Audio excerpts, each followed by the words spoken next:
Nous voulons te bénir, notre Père et notre Dieu. Nous voulons te glorifier parce que tu es véritablement Dieu. Nous voulons laisser ces instants entre saintes mains. Et toute la gloire te revienne dans notre Père et notre Dieu. Au nom de Jésus, nous avons ainsi prié. Amen. Ce matin, nous allons être beaucoup plus pratiques. Et j'espère que la parole de Dieu bénira quelqu'un ce matin. Le thème sur lequel je veux parler avec vous, ce matin, je l'ai commencé depuis le vendredi. Je l'ai intitulé « Quitte au rêve et entre dans ta destinée ». Quitte au rêve et entre dans ta destinée. Qui peut dire ça à quelqu'un? Plus fort. Vous savez, ce sujet correspond à un passage que Clarisse a dit tout à l'heure. Le premier sujet de prière qu'elle nous a donné dans le livre des Philippiens. Allons dans le livre de Deutéronome chapitre 1, au verset 6, du verset 6 jusqu'au verset 7. La Bible nous dit, l'Éternel votre Dieu nous a parlé à Horeb en disant, vous avez assez demeuré dans cette montagne. Tournez-vous et partez et allez à la montagne des Amoréens et dans tous les voisinages, dans la plaine et sur la montagne, dans la vallée, dans le midi, sur la côte de la mer, au pays des Cananéens, et au Liban jusqu'au grand fleuve, au fleuve d'Euphrate. Le verset 8 nous dit, voyez, j'ai mis le pays devant vous, allez et prenez possession du pays que l'Éternel a juré à vos pères, Abraham, Isaac et Jacob, de donner à eux et à leur postérité après eux. C'est un texte que nous sommes en train de lire depuis pratiquement le début de l'année, le texte de Deutéronome. Comme je disais, le titre de mon message, quitte au rêve et entre dans ta destinée. Quand nous regardons dans le dictionnaire biblique, au rêve signifie sécheresse. Au rêve signifie stérilité. C'est ça le mot au rêve. Mais ici, nous allons aller un peu plus loin dans l'explication ou dans les commentaires de ce que Dieu demande à Israël. Il a dit, vous avez longtemps demeuré en rêve, il est temps pour vous que vous quittiez au rêve et que vous preniez possession du territoire que je vous ai donné. Mes frères et sœurs, pour ceux qui lisent la Bible le savent, dans la plupart des cas, on appelle au rêve la montagne de Dieu. Vous allez voir cela dans le livre de 1er roi, chapitre 19. C'est d'ailleurs à Horeb que le ministère d'Élisée va commencer. C'était à Horeb que le ministère qu'Élisée va être investi prophète. Et n'oublions pas aussi que c'est à Horeb que Dieu va, comme c'est dans le livre de Deutéronome chapitre 5, je pense, qu'il va conclure une alliance avec Israël. C'était à Horeb. C'est aussi à Horeb où Dieu va se révéler à Moïse. Il dit, voilà, je suis Dieu, etc. Nous connaissons cela. Mais où est-ce que je vais nous amener ce matin? Qu'est-ce que je vais dire à quelqu'un? Dans les contextes dans lesquels nous nous trouvons, n'oublions pas, c'est Dieu qui a permis qu'il soit en rêve. Et c'est le même Dieu qui a dit, c'est le moment pour vous de quitter au rêve et de prendre possession du territoire que je vous ai donné. La première signification de rêve, ce sont les premières expériences spirituelles que nous avons faites avec Dieu. Vous savez, rêve, ce sont des expériences de choses qui t'ont béni, mais qui ne sont plus aujourd'hui. Ce sont des choses qui tu as été béni, qui a prêché, qui a fait un tas de choses, mais Dieu te dit que c'était le commentaire du passé Clarisse, Dieu ne t'a pas appelé seulement à délimiter à Horeb. Il y a autre chose que j'ai préparé pour toi. Horeb, ce sont les premières expériences. Et vous savez, je n'ai pas peur de le dire, il y a des gens qui meurent à Horeb et qui n'arrivent jamais à aller à la montagne des Amoréens. Horeb, c'est ça, les choses que tu as vécues, le miracle que tu as vu, la grâce de Dieu qui était dans ta vie et le comble que tu t'es en sur ce que Dieu a fait avec toi il y a quelques années. Et je pense que de faire passer Jean qui a vu l'habitude de dire, nous avons souvent tendance à réchauffer nos témoignages. C'est lui qui avait tendance à dire cela. Et vous comprenez, ce matin, nous sommes ici. Dieu nous dit, cette année 2022, il est important que chacun en tant qu'individu de dire, suis-je à Borel ou si je suis dans l'expansion ou je suis dans la conquête. Personne ne peut savoir où tu te trouves, mais toi tu peux le savoir. Moi je peux savoir où je suis avec Dieu. Toi aussi tu peux savoir où tu te trouves avec Dieu. Regardez, quand Dieu leur dit de quitter Horeb, ils n'ont pas été d'accord. Nous allons voir cela dans le livre de Deutéronome chapitre 1 verset 27. Vous murmurez dans vos temps et vous dites, c'est pas que l'Éternel nous est, etc. La deuxième chose que j'aimerais qu'on retienne par rapport à Horeb, c'est la zone de confort, la zone de facilité. Le pasteur Kadis a fait des commentaires. Il y a un prix que chacun d'entre nous doit payer s'il veut voir les changements. Le changement n'est pas quelque chose, ce n'est pas un slogan. Il y a un prix que tu payes pour être grand. Il y a un prix que tu payes pour que les gens te connaissent. Il y a un prix que tu payes pour quitter la l'union. Il y a un prix que tu payes pour qu'on sache que tu as un ministère. Donc nous voyons quand Dieu leur demande d'aller à la conquête du nouveau territoire, ils n'ont pas été d'accord. Ils ont commencé à murmurer. Ils ont commencé à accuser Dieu en disant non, c'est parce que tu ne nous aimes pas. Il y a des moments, mes frères et sœurs, dans la vie chrétienne, nous avons l'impression comme si Dieu nous glisse. Nous avons l'impression que Dieu nous a abandonnés.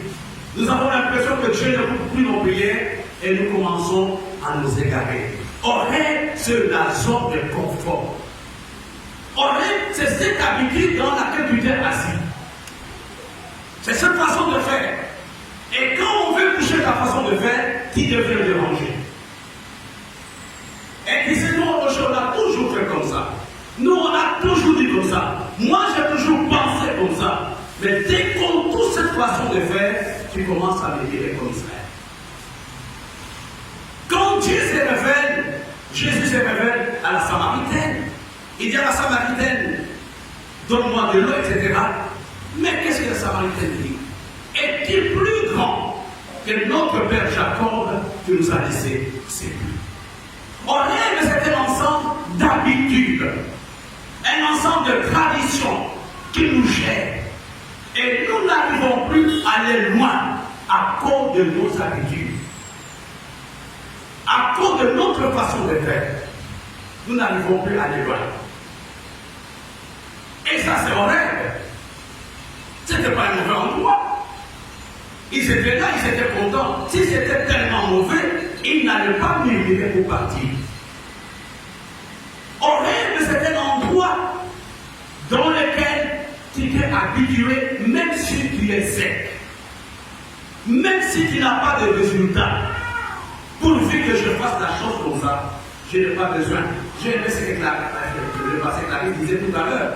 Il faut désirer plus de la part de Dieu. Il faut avoir soif d'aller plus loin. Et dans ta prière personnelle de ce matin, c'est de dire à Dieu, je suis à Horeb. Horeb, c'est un endroit dans lequel tu te trouves en oubliant la vision que Dieu t'a donnée, en oubliant les promesses de Dieu.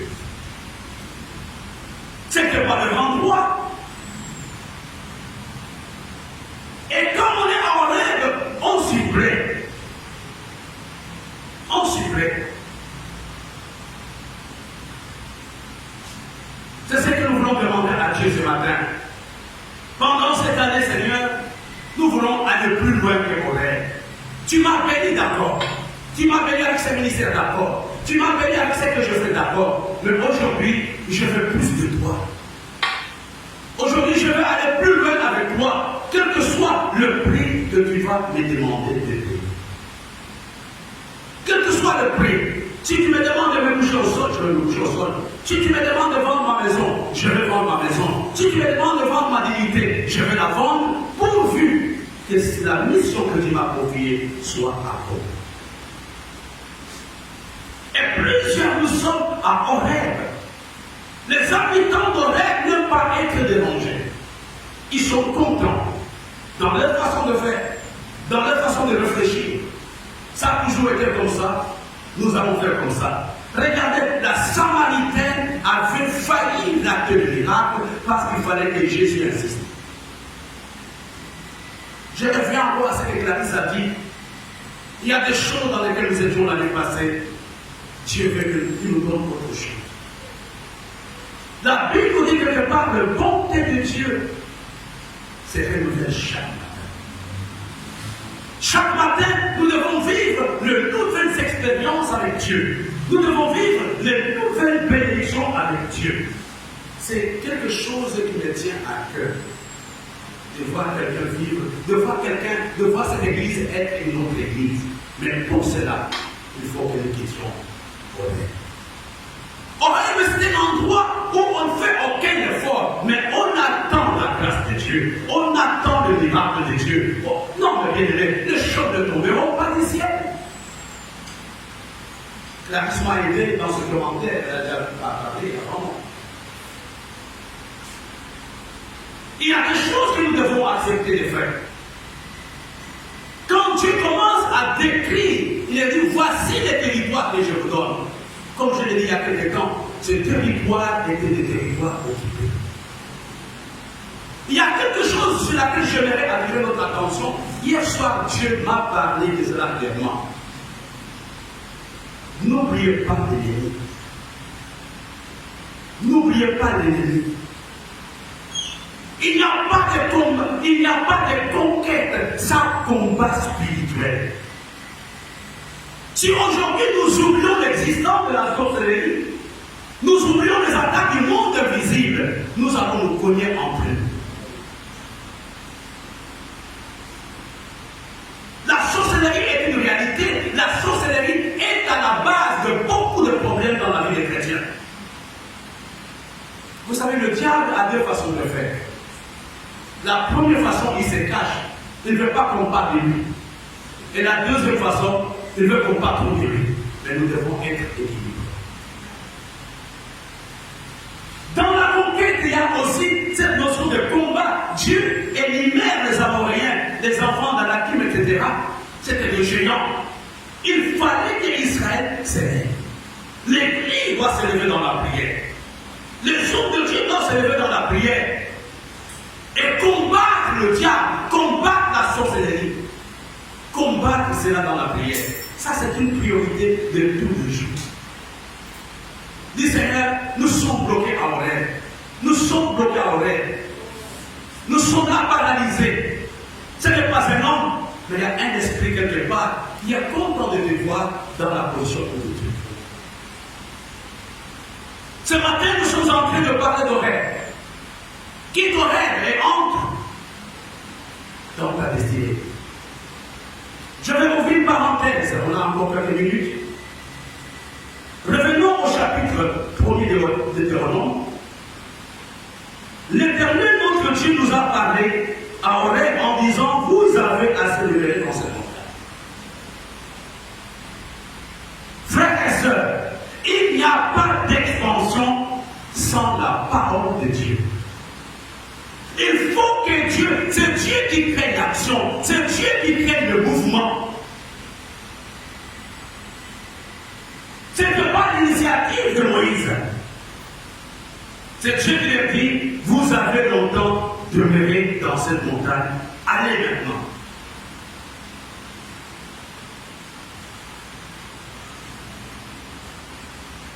Je vais vous montrer quelque chose. Souvent, nous n'avons pas besoin, dans la plupart des cas, nous écoutons moins Dieu par rapport à nos émotions. Nous regardons les circonstances, nous prenons une décision, nous écoutons les émotions, mais on n'a pas le temps de dire, Seigneur, qu'est-ce que tu veux que je fasse?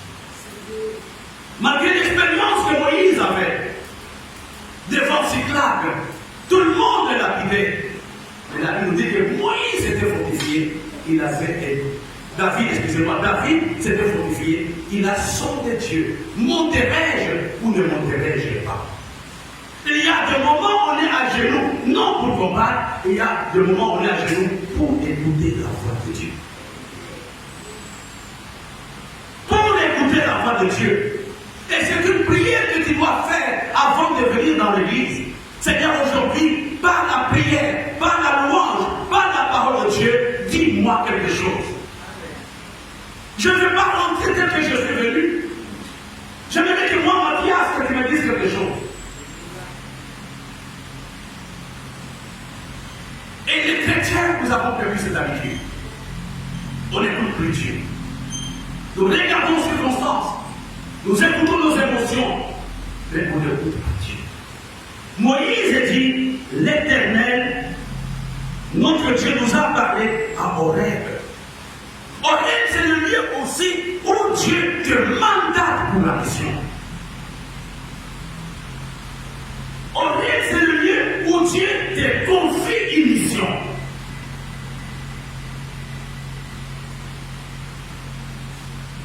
La question ce matin que nous devons nous poser, tous dans la salle, est-ce que Dieu me parle? Je vais vous montrer 8 obstacles qui empêchent l'homme à écouter la voix de Dieu.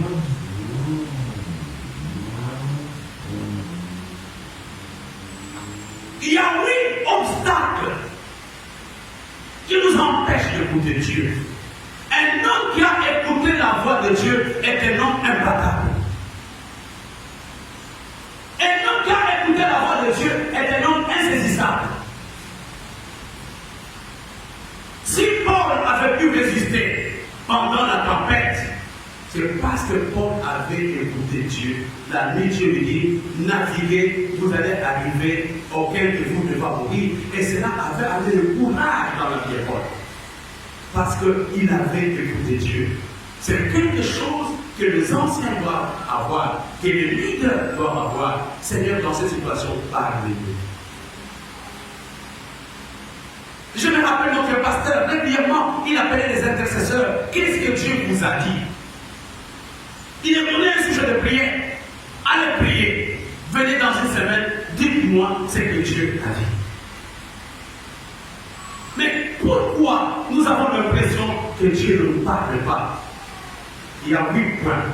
La première chose, c'est le manque de temps pour Dieu.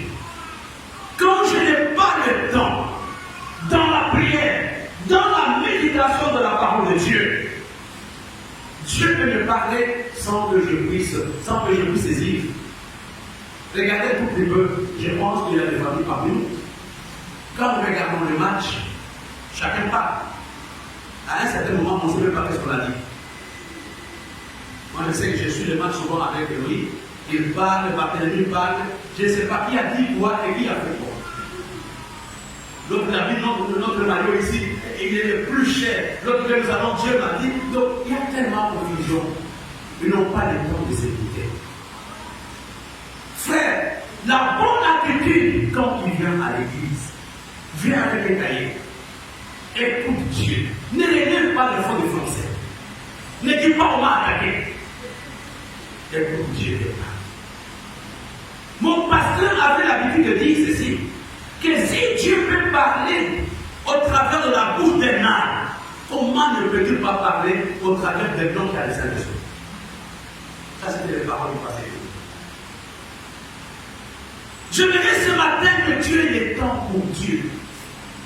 Seigneur, je vais t'écouter cette année. Par la prière. Quand il n'écoute pas, c'est une voix subtile, docile. Le Saint-Esprit vient gentiment, il te dit quelque chose, mais tu es distrait dans beaucoup de choses. Et qu'est-ce qui se passe? Tu crois que Dieu ne t'a pas parlé. Hier, je parlais avec une sœur sur le droit camerounais. Je ne sais même pas si elle m'a donné l'occasion de lui expliquer ce qu'est le droit camerounais. Non, pas ça. Moi, je connais, ça doit être comme ça. J'ai dit que les droits camerounais ne disent pas ça comme ça. J'ai déjà lu la Constitution, mais la personne, je ne sais pas si elle m'a dit. La deuxième chose, lisons dans 2 Corinthiens chapitre 6, verset 4. Tu peux l'aider. 2 Corinthiens chapitre 6, verset 4.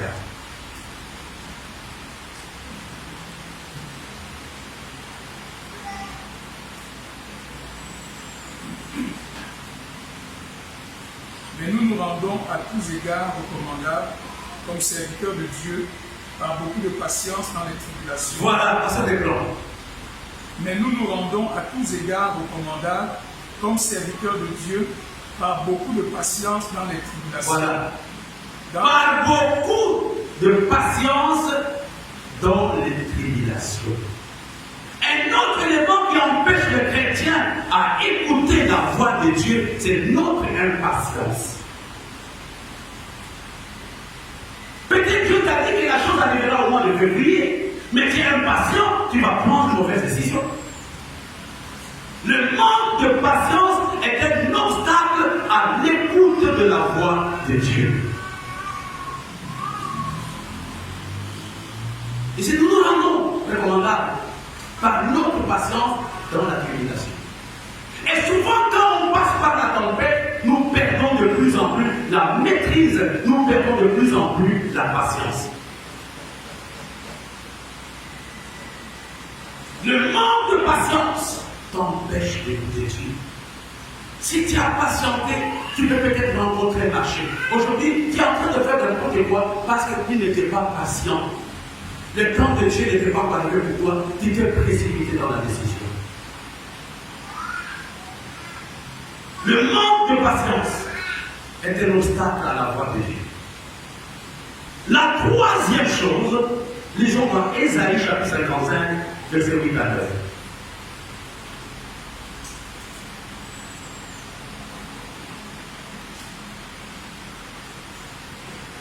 Ésaïe 55, verset 8 à 9.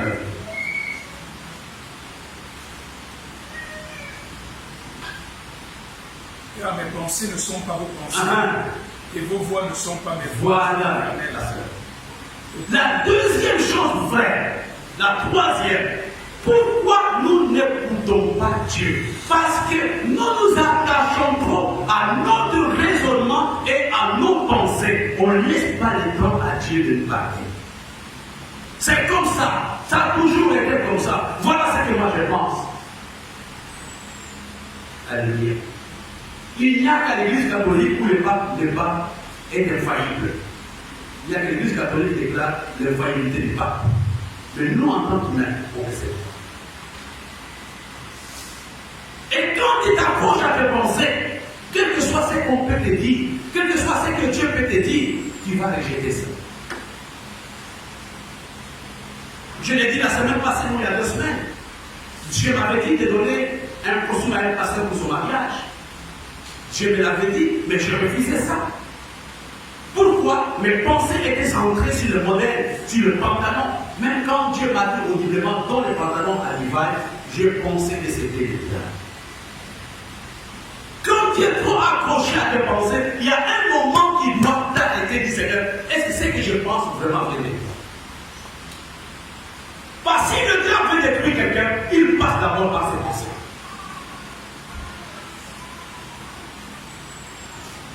Je vous ai donné un témoignage plusieurs fois. J'étais pasteur en Zambie, jeune pasteur à la trentaine.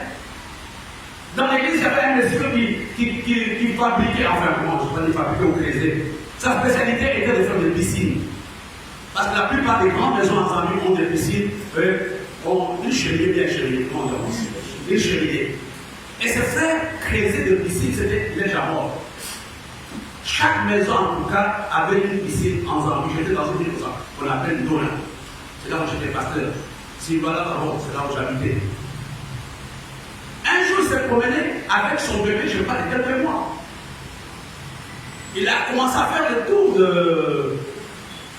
de piscines qu'il venait de creuser. Et le soir, il va voir le niveau d'eau, etc. Il va lui dire, jette ton bébé dans la piscine, il va nager. Il a jeté le bébé dans la piscine. Je crois au bout de 3-4 minutes, c'est là où il va réaliser que je vais faire le fils. Et l'enfant était mort et nous l'avons enterré. Pourquoi? Ses pensées étaient attaquées. Le défunt pasteur Léon Bichot a donné un témoignage. Il y a des choses qui ne marchaient plus dans son ministère. Il n'avait pas d'argent. C'était au début de la paix. Un jour, il était dans le bureau et une voix a commencé à lui dire, écoute, prends l'argent de l'église et pas avec. Corée et va au Japon. Il a commencé, parce que l'argent était chez lui à la maison. Il a pris l'argent, il a commencé, il a dit quitte. Et quand il est parti voir maintenant la femme, sa femme, dans la chambre, et la femme ronflait. Il a dit écoutez, moi, un bel homme, regardez cette femme que Dieu me donne encore. Et dit qu'il n'avait jamais vu la laideur comme celui-là. Et non seulement il avait vu la laideur, la femme ronflait et cela l'énervait. Il est rentré dans son bureau. Il faut lire le livre de partout, la prière, le droit que je vous donne. Et quand il est entré dans la prière, toute la chambre, tout le bureau était glacé. Tout le bureau était glacé. Il a commencé à ranger son passeport, à ranger l'argent, à prendre, à quitter le ministère et partir. Et puis, il voit quelque chose devant la porte, l'ombre noire devant la porte. Et Dieu lui dit, qu'est-ce que tu fais? Et Dieu lui dit, commence à combattre. Il a commencé à prier. Quelque temps après, la chambre commençait à s'échauffer. Et il est rentré dans la chambre où était sa femme. Sa femme n'était pas au courant de tout ce que j'ai dit. Et quand il est rentré, il dit qu'il n'avait jamais vu la beauté de sa femme comme celle-là. Et puis il dit dans ses livres qu'il était incapable de dormir sans le ronflement de sa femme. Que le ronflement de sa femme l'aide à bien dormir. Alléluia. Oh. Donc ça règle. Moi je suis pas déjà de ronfle. Des fois je alors, il s'est réveillé. Qu'est-ce qu'il était en train de dire? Pourquoi il avait pris toutes ces décisions-là? Il pensait qu'il était atteint. Et dans la plupart des cas, le problème que nous avons entre individus, même dans le ménage, ce sont nos pensées qui sont attaquées. Ce sont nos pensées qui sont attaquées. La même personne qui était hier, elle devient laide. La même personne qui était acclamée hier, il dit demain je divorce.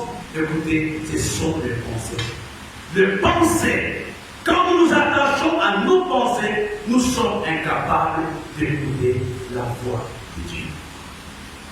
Je parlais à une maman hier, je lui dis écoute, fais attention, apprends à écouter l'autre. C'est un défaut de bien. Tu n'écoutes pas. Parce que vous, tu parles avec un interlocuteur, lui parle, tu parles. Comment tu vas écouter l'autre? Ah, les droits camerounais, oui, moi j'ai connu l'article 15, tu n'as même pas laissé le temps à la personne de t'expliquer. Peut-être même c'est pour combien. Quand je m'approche à ma connaissance, à mes pensées, à mon raisonnement, il est difficile d'écouter Dieu. La quatrième chose, le quatrième obstacle à l'écoute de la voix de Dieu, ce sont les soucis et les inquiétudes.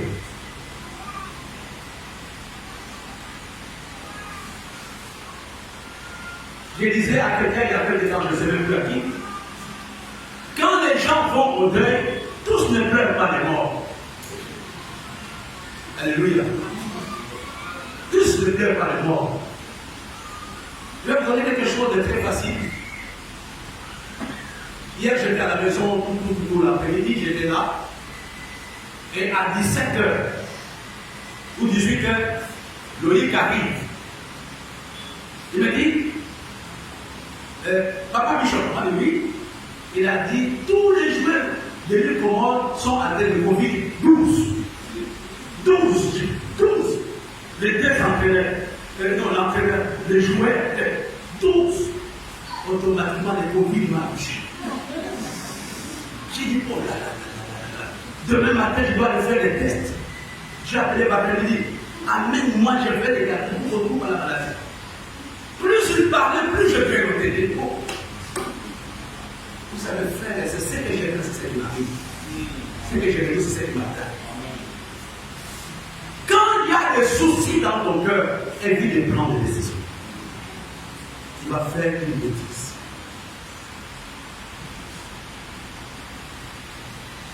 Les soucis est un mauvais enseignant. Tu n'es pas important. Ton problème, c'est pas que ton papa n'est pas capable de l'école, pas que ton papa n'a pas fait ceci et cela. Le souci, c'est l'université du diable. Regardez le souci de vos voix. de soucis des inquiétudes. Le Seigneur lui-même en parle dans le livre de Matthieu, au chapitre 6, verset 27, quelqu'un peut m'aider?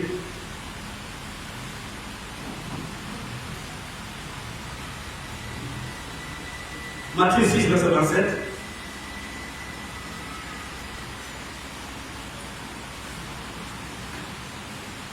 Qui de vous, par ses inquiétudes, peut ajouter une coudée à la durée de sa vie?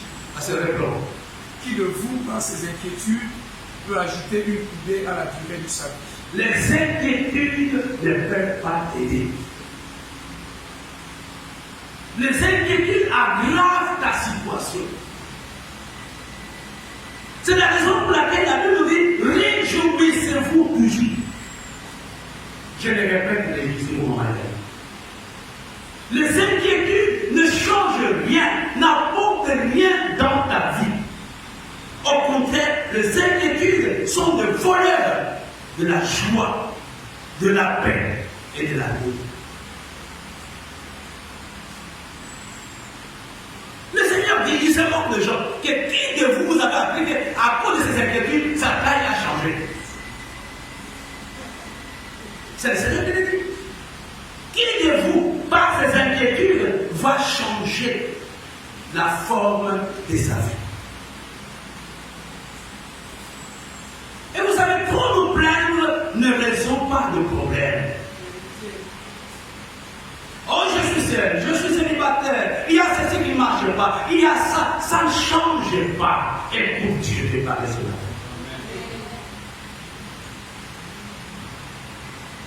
Les soucis et les inquiétudes, j'en sais quelque chose. Les soucis et les inquiétudes t'éloignent de la grâce de Dieu. Les soucis et les inquiétudes amplifient chaque situation devant toi. Les soucis et les inquiétudes t'amènent à faire de mauvaises conclusions et de mauvaises décisions. Ah, tu te moques de moi, tu sais pas que je suis au chômage. Tu te moques de moi aujourd'hui parce que j'ai pris du poids.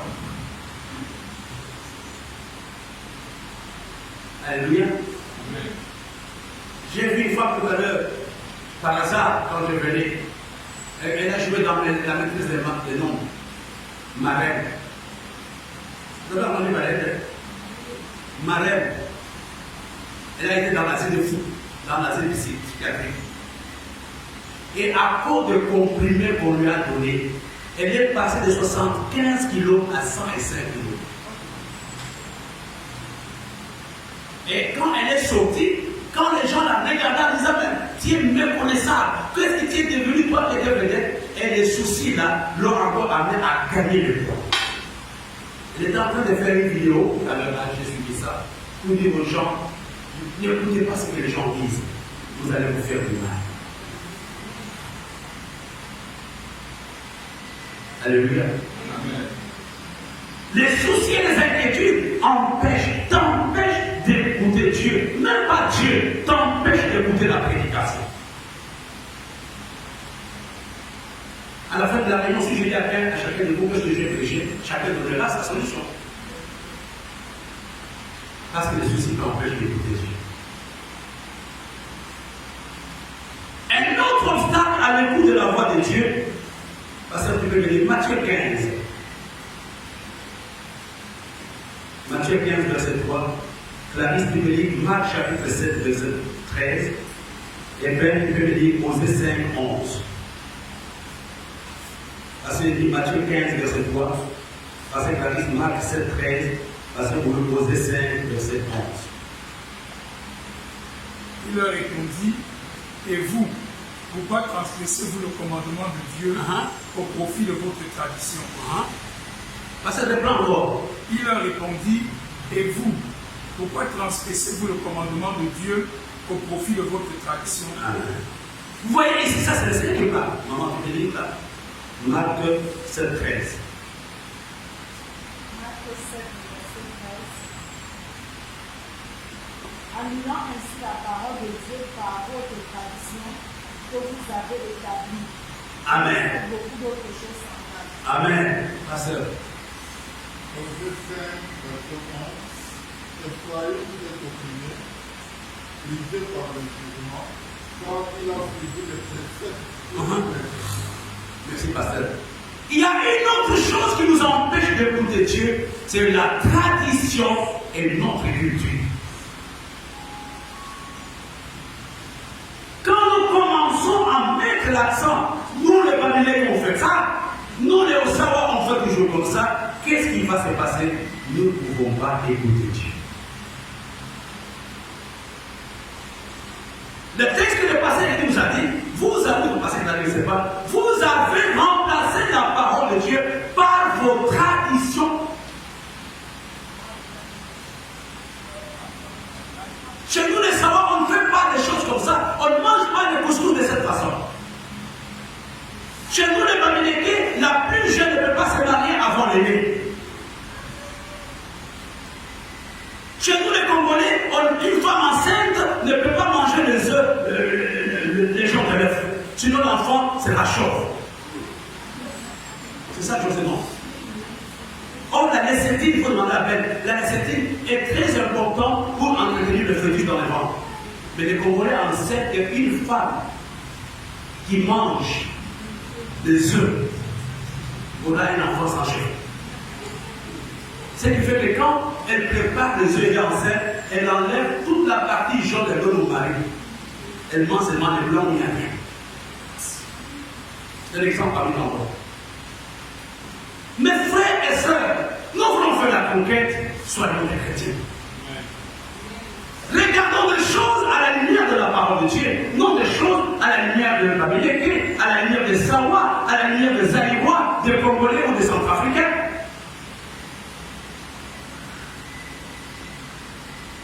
Nous, on n'a jamais fait comme ça. Moi, je sais, je ne vante pas. Dans cette église, j'ai combattu le veuvage. J'ai dit à maman et ami, enlève les histoires là-bas, va jeter. On lui demandait, je passe 4 millions pour pouvoir la laver. J'ai dit, n'acceptez pas. J'ai dit à maman Agnès, pas de veuvage. On a amené un gros rouleau de tissu, je crois 20 mètres, pour faire beaucoup de robes. J'ai dit, ne venez pas ça. La tradition que Dieu est en train de faire attire les esprits des morts. Et ces mamans sont en vie jusqu'au jour.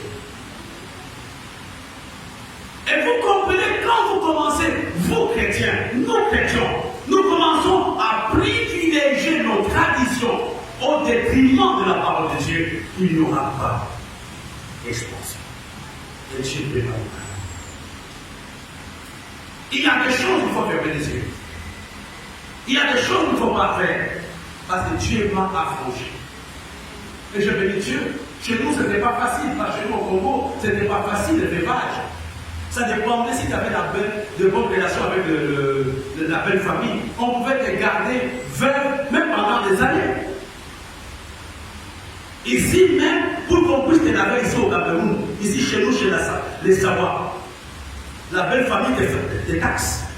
Autant de cartons de vin, autant de ceci, si tu ne payes pas, nous n'allons pas te faire le veuvage. Nous n'allons pas enlever. J'ai dit, tu ne donnes pas cet argent. Et aujourd'hui, l'église au Congo a combattu. Il n'y a plus de veuvage. Ta femme meurt, ton mari meurt. Le moment de l'église te lave, le pasteur dit pour toi, tu rentres dans ta chambre. Et les deux fait. Et les gens marchent. C'est ça le bien-aimé, nous, en tant que chrétiens. Nous sommes la lumière du monde. Si dans toutes les traditions, dans nos villages, nous commençons à nous comporter comme eux, où est le prix que nous avons payé pour être prière?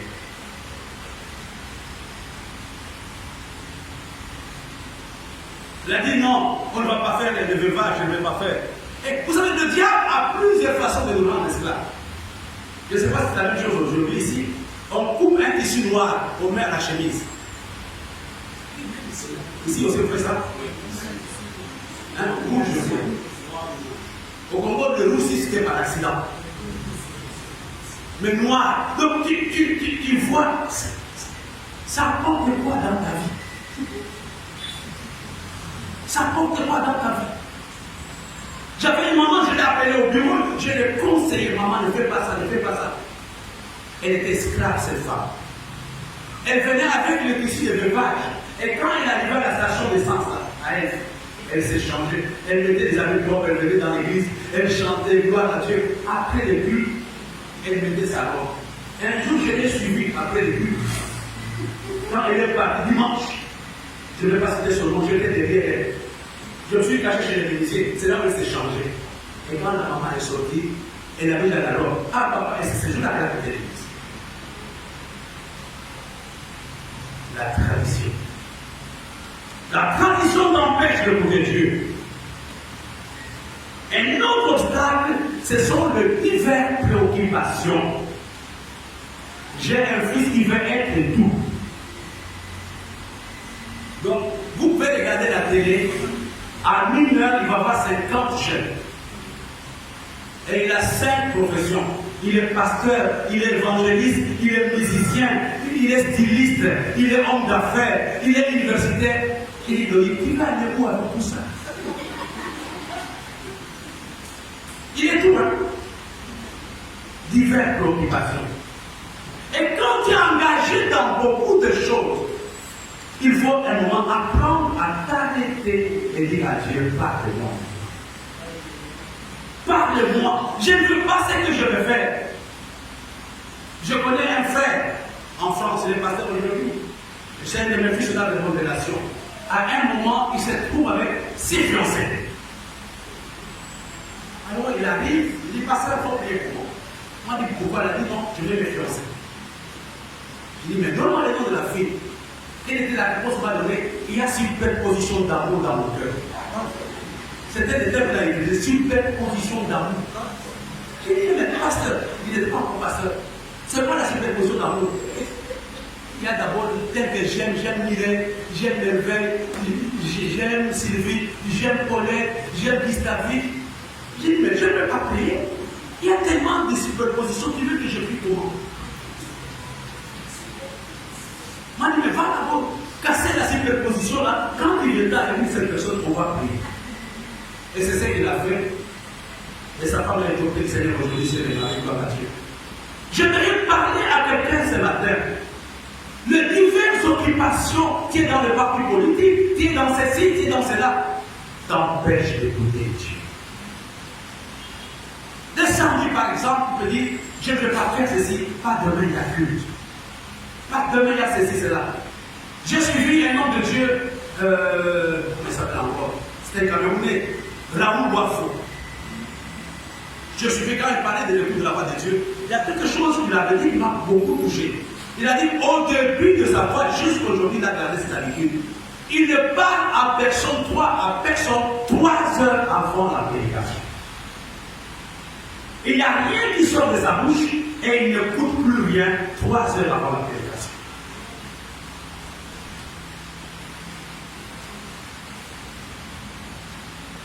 Quand tu es préoccupé par beaucoup de choses, Dieu peut te parler. Il peut te dire voilà, la solution est là. Mais tu es tellement occupé par beaucoup de choses. J'ai béni Dieu pour la prière l'ancien Barthélemy a donné de faire la confusion. Un autre obstacle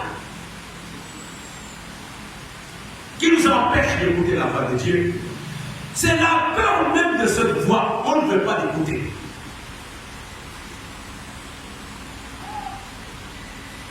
Je vais vous donner un exemple qui peut vous aider. Là, vous êtes. Il y a des gens qui prient. Comment il ne va pas m'attaquer aujourd'hui, il ne va pas faire ceci, cela. Pour que je ne dénonce pas la mauvaise chose que vous faites. J'ai les plans. Un autre obstacle à l'écoute de la voix de Dieu, c'est la peur même de la voix de Dieu. Dire je ne vais pas l'écouter, ça me dérange.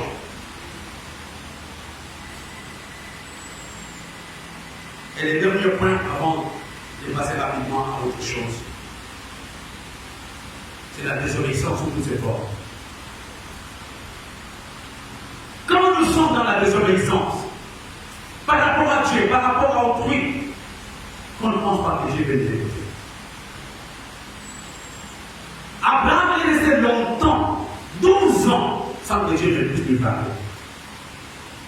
Parce que l'autre était là. Le jour que l'autre est parti, Dieu a commencé à parler. Ce matin, je verrai mon frère et ma soeur pour ce début d'année qui disent à Dieu, Je voudrais aujourd'hui que tu me parles. La voix de Dieu te donne la victoire sur les ennemis. La voix de Dieu t'amène à être imbattable.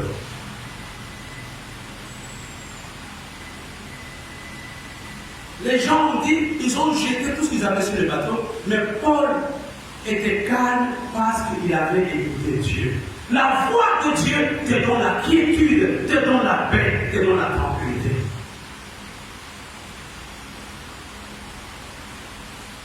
Et la famille, c'est qu'on entend. C'est qu'on entend bien de la voix de Dieu.